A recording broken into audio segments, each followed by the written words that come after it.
तुम्ही आता म्हणताय की मी विद्यालय प्रतिनिधी आणि वर्ग प्रतिनिधीसाठी अर्ज भरलेला आहे. जर कदाचित दोन्हीही जबाबदाऱ्या तुम्हाला जर मिळाल्या किंवा तुम्ही दोन्ही जागेवर जर निवडून आलात तर एका जागेचा राजीनामा द्यावा लागतो, हे तुम्हाला माहिती आहे का?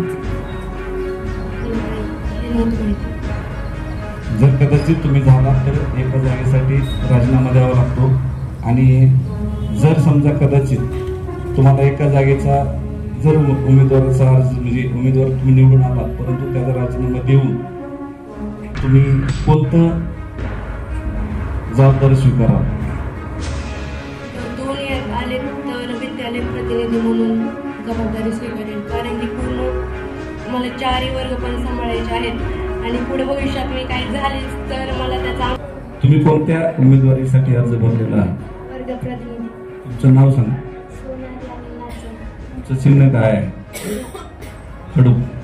तर तुम्ही 11वी कला या शाखेतून तुम्ही तुमचा उमेदवारी अर्ज भरलेला आहे, परंतु तुम्हाला कोणताही विरोधी प्रतिनिधी मिळालेला नाही, म्हणजेच तुमची त्या वर्गातून बिनविरोध अशी निवड जाहीर करण्यात आलेली आहे.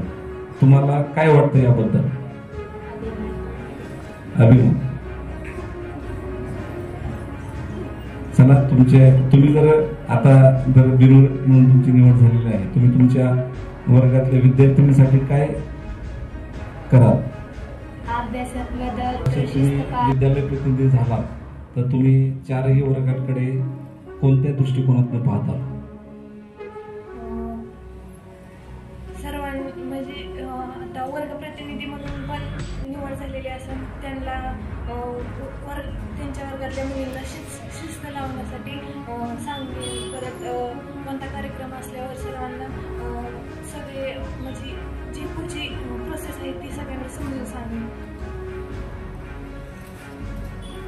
तुम्हाला तुमच्या पुढील कार्यासाठी विद्यालयाकडून शुभेच्छा असतील आणि शुभेच्छांचा वर्षाव असेल. पदासाठी अर्ज भरला आहे आणि तुमचं उमेदवारी कोणत्या नावाने भरली? कारण तुम्हाला समाज विद्यालय 2 नावाने ओळखतं आणि तुम्ही भविष्यात विद्यालयासाठी कोणकोणत्या बाबींवर विशेष करून भर द्याल सुधारण्यासाठी?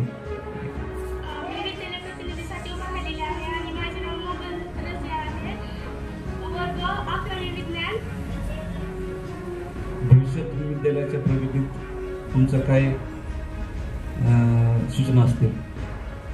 जर मी विद्यालय प्रतिनिधी झाले तर वेगवेगळ्या प्रकारच्या आपल्या शाळेत जयंती वगैरे असतात, तर त्या शाळेत जयंती म्हणजे आपण करू, जयंती पुण्यतिथी कार्यक्रमाचं व्यवस्था करू आणि वेगवेगळे प्रकारचे कार्यक्रम पण असतात आणि त्याचं मग आम्ही सगळं सूत्रसंचालन नियोजन ते करू आणि म्हणजे 4 वर्ग